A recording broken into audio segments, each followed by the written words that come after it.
edify us? Can you educate us on what your company's platform is to protect the minors? Mr. Chairman. Your Honor, the minors have restricted the usage. They restrict access to Pitmaster's platform, Your Honor.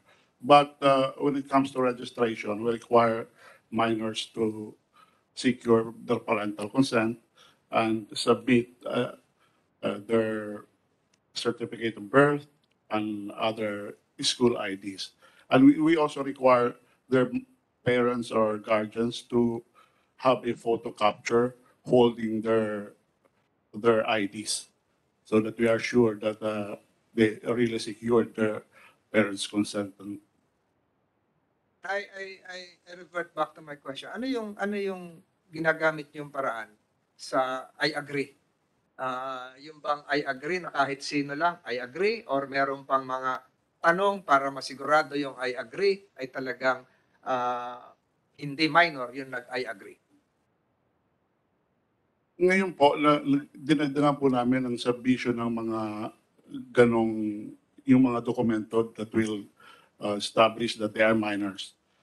Dito sa Pitmasters, sa isabong platform, below 21 hindi po allowed.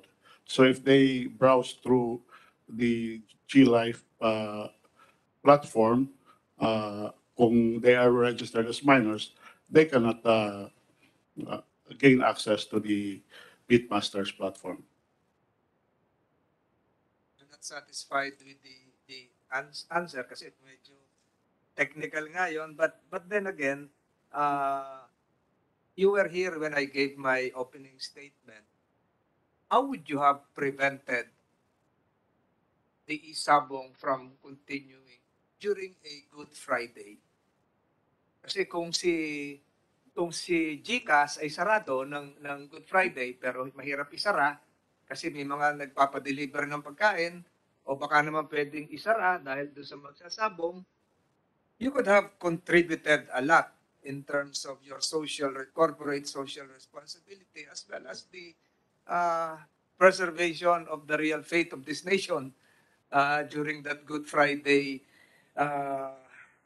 solemn commemoration by hanging up your access. O kahit mag-isabong, kung walang GCash, wala sanang isabong noong Good Friday. Kaya ba sanang gawin yan? Looking back, nangyari na eh. Nangyari na, o mas okay pa. May pasok ba kayo noong ano? May pasok ba kayong ang GCash noong Good Friday? Kasi kung walang taong nag-ooperate doon sa mga terminal siguro ninyo, eh baka hindi rin maka-access, di ba? Wala po kaming pasok nung Good Friday, Ron. Walang Pero pasok. may mga tumatao doon na skeletal force during that time. So kaya, tuloy yung isabong kahit Biyernes Santo, di ba? Pero kung kayo yung nagsabi sa siguro na, teka muna, Good Friday ngayon, pahinga muna tayo, alang-alang sa Semana Santa, alang-alang sa isang araw na ibibigay natin sa Panginoon, hindi sana natuloy. But, be that as it may, Mr. Chairman, there are lots of lessons to be culled from this investigative exercise, which would really should be placed in our statute books. One, magkano ba yung dapat ibuwis? Two, sino yung dapat mag-regulate? Three, sino yung magbabantay sa lahat ng ito, maging doon sa nagre-regulate? Paikot-ikot na tayo, Mr. Chairman, hindi ko na matanong siguro si GCash, hindi ko na matanong si DTI, but just be prepared and help your next secretary. Hindi ko rin matanong si Paymaya, wala dito. Hindi ko matanong si Bureau of Internal Revenue, absent din. Hindi ko rin matanong ang Bangko Sentral kung nandito. But that probably should be the entire universe of my future line of questioning should we have a really comprehensive, if we craft a really comprehensive law that would tackle all of this, Mr. Chairman. Wala na po akong tanong kay Attorney Escoto. I have nothing against GCash. Malaki na itutulong niyo sa ating commerce and economy. Ganon din po sa DTI. Gusto ko lang pong maliwanagan ito. Gusto ko Comsec, please administer the oath sa Manyo Brothers. Pwede pong tumayo po tayo, yung mga magkapatid po naman nyo. Pakitaas na lang po ang kanang kamay para sa panunumpa po. Do you swear to tell the truth, the whole truth and nothing but the truth in this investigation? Nangangako ho ba kayo na magsasabi ng katotohanan, pawang katotohanan sa ginaganap na investigasyon na ito? Salamat po. Upo po kayo.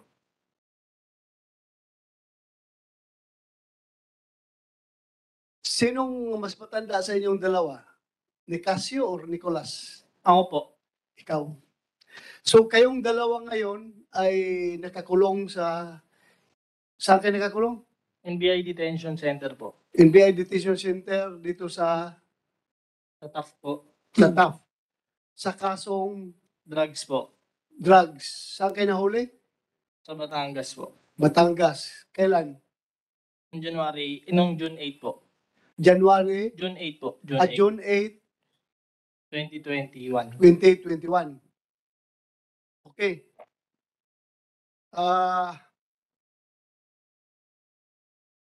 Naka-out na yung dalawa.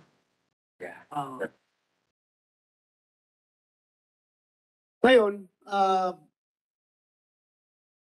sinasabi ninyo dito sa asawa ni John Ber Francisco na kayo ay mga asset ng RDEO. Totoo ba yan? Hindi po. Hindi po. Hindi. Opo. Hindi kayo asset? Yes po. Hindi po. So, ano kayo? Kilala ba niyo yung mga RDEO? Hindi po. Hindi kayo nagkasama sa mga lakad? Hindi po. Under oath kayo, ha? Yes po. Ha? Opo. Pwede kayo magkakaso pag kayo nagsinungaling. Basta ako, sinasabi ko sa iyo, under oath kayo. So, totoo, hindi niyo kilala mga RDEO? Hindi po. Ang mga RDEO ay nandito sa harapan ninyo. Ito yung mga miyembro ng RDEO. Una si Colonel Urapa. Kilala mo yan? Hindi po. Hindi po. Hindi. Hindi po. Paano na sabi na kayong kasama doon sa pagdukot ng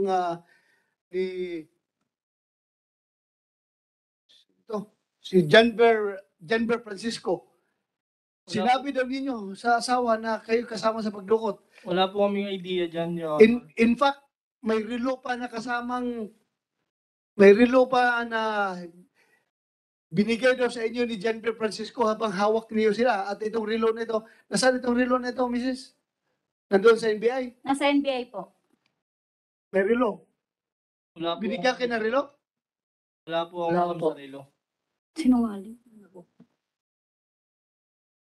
Sigurado kayo sa mga pinagsasabi ninyo, ha? Yes po. Opo. Yes, I think we can confirm that with the NBI. Ang sinabi kanina, hindi binigyan, baka hiningi nyo, tapos napunta ngayon sa kamay ng National Bureau of Investigation. Inaamin niyo ba yun? Hindi. Hindi po. Hindi po. So, nawala lang si attorney, but NBI is here. the case officer is here. Although you have been, Mr. Chairman, Attorney Ramos. Attorney Ramos. yes, Attorney Ramos, although you have been invoking repeatedly the sub judice rule, which we believe should not apply here, I think a yes or no answer from you would suffice. Meron ba talagang relo na napasa kamay ninyo na nanggaling sa kanila? Meron po, Your Honor. Yun na po, Mr. Chairman, inamin po ng NBI na napasa kamay nila yung relo, na yun din po yung sinasabi kanina ni Jober Francisco. Under oath kayo, Manyo Brothers, hindi dapat magsinungaling. Yes po. I'm telling the truth po, Your Honor. Ito bibigyan ko lang kayo ng warning. Or advisory. Advisory. Article 183, false testimony in other cases and perjury in solemn affirmation. The penalty of prison mayor in its minimum period to prison mayor in its medium period shall be imposed. Nakakaintindi kayo na English kayong dalawa? Hindi po. Nako. Tagalogin ko. Bisaya pa naman ako. ang pagsisinungaling at saka ibang kaso ng pagsisinungaling sa isang affirmation, pagpa, pagpapatotoo. Ang meron kayong pwede kayo makulong ng prison mayor sa kanyang minimum na period to hanggang sa prison mayor sa medium period. At saka meron kayong fine na hindi susubra ng 1 million pesos. So ito po ang magiging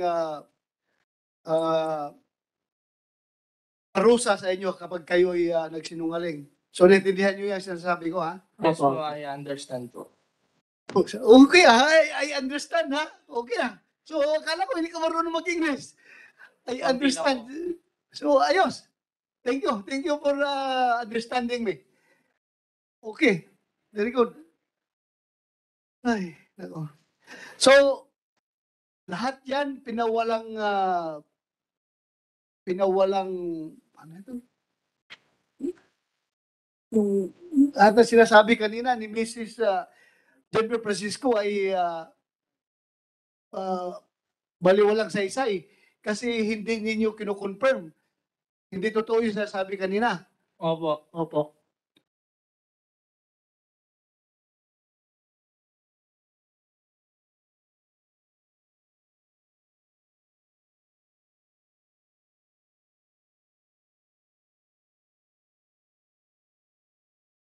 Sabi nyo, ha? Makonsensya kayo, ha? Buhay ito ng tao, ha? Nagsasabi po Aside sa penalty na haharapin ninyo, buhay, dalawa yung nawawala. Na sabi ni Mrs. Francisco, kayo nagsabi na kasama kayo sa pagdukot, tapos ngayon, didinay na ninyo. Kung makonsensya tayo. nagsasabi po kami ng totoo. Totoo. Opo. Opo, opo. May abogado ba kayo kasama dito? Wala. Wala po. Wala kayo abogado. Ang gawin natin dito, Tol. Hindi man na ito... Mr. Chairman, the committee can provide a lawyer to assist the Manyo brothers. Perhaps from your staff, a lawyer can be assigned.